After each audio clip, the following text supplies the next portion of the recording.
I'm joined once again by Julian Erosa, who's going to be returning to the UFC on November 10th. He's going to be taking on Devonte Smith at UFC Fight Night 139. Julian, how are you, man? I'm doing great. I've been, really excited the last few days after I got this notice. Yeah, where were you when you found out that you had been returning to that you would be returning to the UFC, and how long have you known about this? I was actually asleep. I think it was, I would say like 3 or 4 nights ago. I had fallen asleep and got a call from my new manager, Jason House, at like 10:30. I had just fallen asleep and woke me up, and right when I seen his name on my phone, I was like, I knew there was only one reason why he'd be calling me at that time, and because we had talked about it before, that the only thing that we were waiting on was Devontae's coach to accept the fight. And when he called me, I knew he was, going to tell me that they accepted it, and so I was excited right off the bat. And so I've only known for, say, 4 days, about 4 days now. And so it's been nice, man. It's like, it's almost like unreal kind of thinking about it, because I've just been like, stuck in this position of like wanting to get back in the UFC, but just never having, the ability to do it for some reason. And obviously after the Contenders, that was a big opportunity for me. And then after doing so well in that, I was like, oh, it's just a matter of time. They're going to call me. And I've always been so old school, thinking that if you put the work in, everything will come beside it. And so, but what I've noticed now is you need to have good representation on top of it. Yeah, and let's talk about that quickly. How did you end up linking with Iridium Sports? Because the last time you and I talked, you had a different manager. How did this all come together? Yeah, when I first moved to Vegas, I didn't know anybody, and so a good friend of mine, Miesha Tate, was actually had just started a management team, and so I was like, well, I didn't trust anybody or know anybody, and I'd known Miesha for like over 10 years, so I figured I'd have her help me out, and I thought there'd be no problem. She was a UFC champion at one point, and so she probably had no problem getting me in the UFC, but you know, it, under her management, she had no UFC people, any guys fighting on the UFC card, so she didn't have that constant back and forth with guys like Sean Shelby or like Mick Maynard, and like had that kind of back and forth with those guys. And what I've noticed is like you got to have you got to have a manager that talks to these guys on a regular basis, because I'm sure there's only like a handful of guys that Sean even talks to get fighters. And so Jason House has over 30 plus fighters in the UFC. So I talked to some people about Jason and had talked to him myself, and just figured it was going to be a better way for me to go. Miesha gave me her blessing, was able to release me early, and she told me originally that the only reason why she was trying to manage me was because she wanted to help me out, and if she could get me to the UFC, great, and if she couldn't, just for me to follow, whatever I thought was going to be best for me to get in the UFC. So, she's been nothing but great in the transition, and then same with Jason and the Iridium Sports. They've done nothing but help me out, and then set up all these interviews and give me new gear, like, and then get me in the UFC within like a week. like no joke. I literally just signed with them like a week ago, and so like having all this come so quickly just goes to show that you can be one of the best fighters in the world and still not get that opportunity if you don't have the right representation. And so uh, Jason is definitely showing me that, and I'm just nothing but pumped right now. Denver's a beautiful place to go, and I'm just happy to go check it out and go do my thing in front of everybody and prove what I proved before. In the Contenders. Was there ever a point you thought this might not happen? Because, those in the know, we saw you get these big wins, and you got that huge win on Contender Series. I figured that was a slam dunk. Were you ever doubting yourself that this might not happen? Yeah, it sucked. For me, I was like, a lot of the gym, like, when I had moved here, I'd been training with a lot of UFC guys, even guys in my own weight class, and I did fantastic against a lot of top level dudes, and I'm just like, and that was nice anyways, just to move to Vegas and understand where I fell in line with UFC caliber guys. And so I knew I was one. I know that I'm one of the best featherweights in the world, and I figured if I just train hard and people see me in the gym doing this kind of stuff, having my way with some of these guys, fuck, man, like it's got to happen, right? And then, to get wins on top of it. And after I moved here, I'd, had 2 wins, and then the Contender Series, and then won that one. I'm on a 3 fight win streak, get a good knockout over a super tough opponent on the Contenders. I feel like me and him were the toughest opposition for each other. I mean, he's 13-3, I was 21-5, and I was a 2.5 to 1 underdog.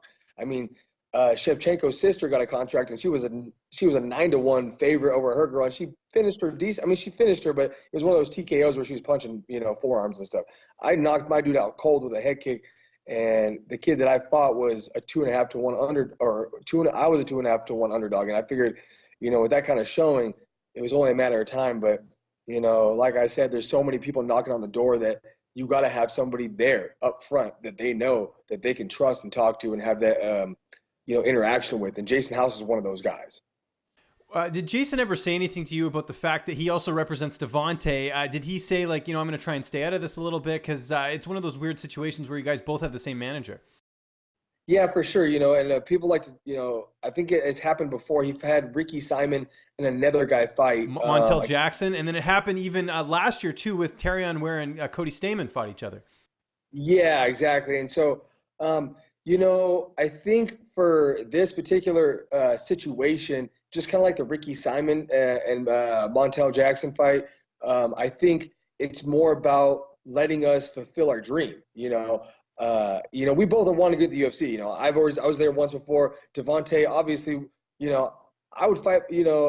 I would fight anybody. I'd fight my own siblings if I had to be in the UFC. How do you feel like you match up against him here? I mean, I gotta stay away from his power, but anybody can knock anybody out at any time. I mean, when you're wearing 4-ounce gloves, they're like bricks. So like, you definitely gotta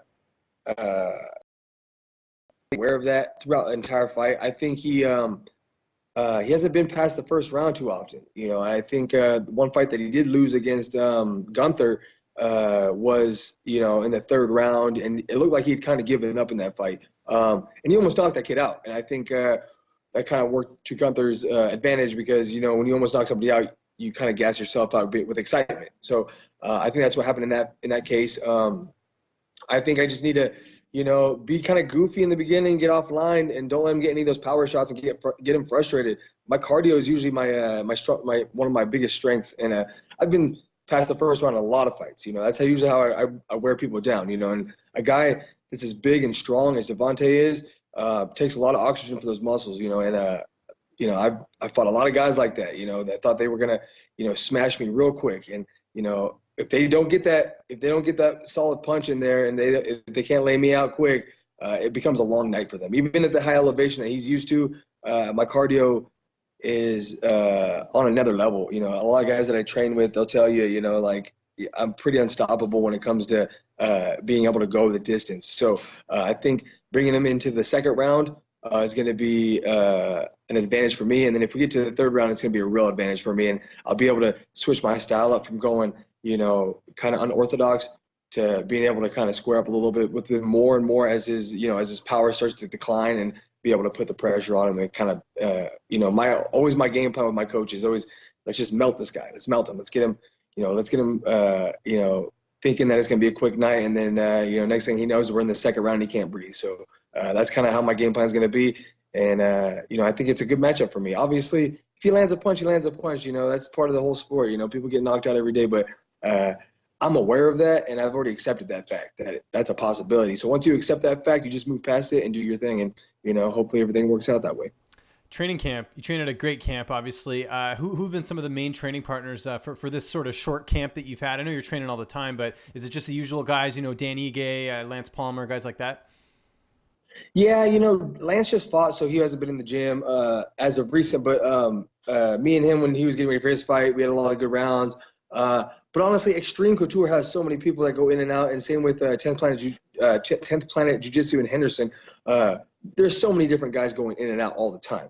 And there's so many guys circulating around Las Vegas. And that's the whole reason why I moved out here. And I got guys like this kid, Andy, that we train with.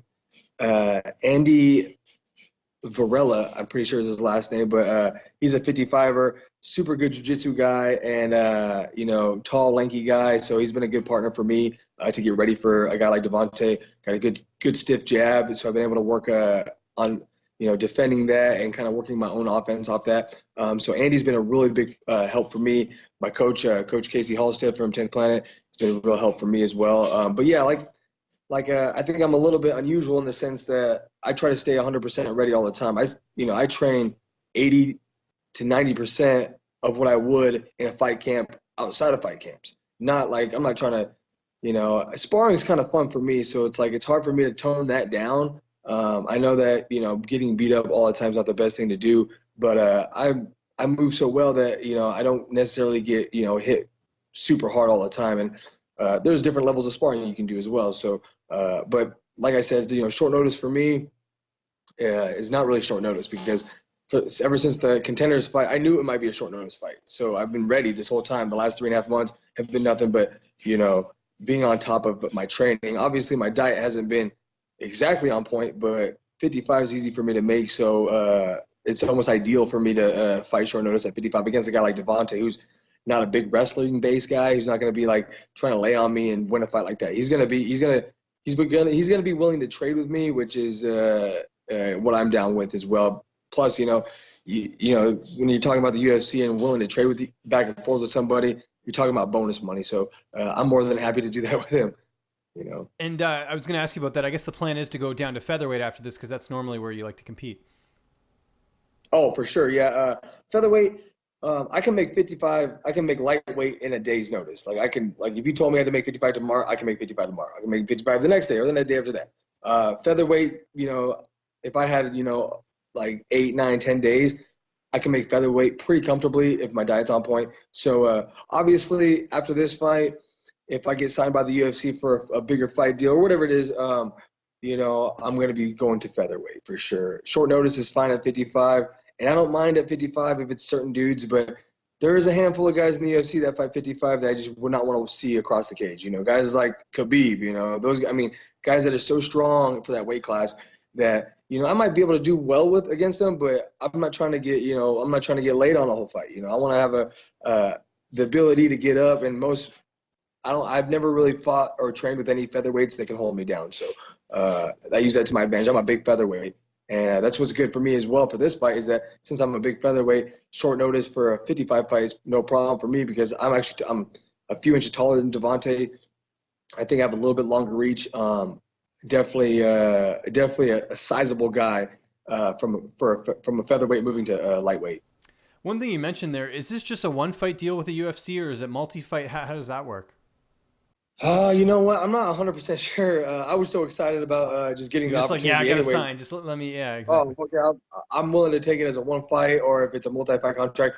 For me, I think it's such a good matchup for me that it doesn't really matter. I think once they see me, I think it's a win-win for me. Jason was telling me, as long as you go out there and you do your thing, you don't, if you don't just go out there and watch the grass grow, most likely you'll get signed for a fight deal. So I think it might just be a one-fight contract, and depending on my performance, whether win, lose or draw, however if I do decent out there, I think they're going to give me a contract. But obviously, the whole game plan is to knock this dude out spectacularly, like I did Jamal. The thing that sucks for me is like if I would have fought Jamal on a card and would have knocked him out with a head kick, that's you're talking about $50,000 there maybe. So that's the kind of thing I'm looking for. But I'm not trying to knock this dude out early. I'm trying to put him in deep water and get him to the point where you get those knockouts a little easier. And so, but for me, fighting a guy like Devonte is going to be, it'll be a little bit of a test. But I know he's never fought the big show, so I know how that feel is, and he doesn't know that yet. So I'll use that to my advantage as well. Last question. How do you see this fight playing out on November 10th? Oh, I definitely see it going past the first round. Obviously, he thinks, for his, he thinks he's going to probably, try to get that knockout early. And, but for me, take him to the second, take him to the third, start picking him apart. I'm one of those guys like a Diaz brother where I'm not going to kill you with that one strike. I'm going to kill you with 1,000 strikes. So, I plan on picking him apart, really mixing it up, up and down, in and out. We fight on 4 dimensions, for me, that's what I've been training, knees, elbows, takedowns, fake takedowns, come back up, left, right, up and down, like all over the place, flying, spinning, anything, submissions, all of the above, so I'm ready for wherever the fight takes me. So, but definitely past the first round and then to get a finish in the late second or in the third. Julian, again, congratulations on getting the call back. It's great to see. This is going to be an awesome fight. November 10th, it's UFC Fight Night 139. Just remind people where they can find you on social media. And if you have any sponsors or shout outs, the floor is yours. Yeah, I want to shout out to obviously my manager Jason House and Iridium Sports. They've been hooking me up immediately with stuff.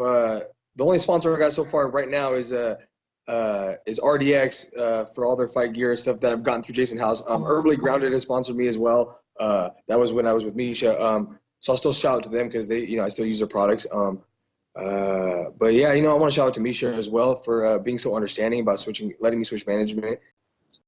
And then if you want to find me on Instagram, it's Julian Erosa 3. Facebook, just my name, Julian Erosa. My fan page, Juicy J. Come check it out. Give me a follow. Give me a like. I appreciate it.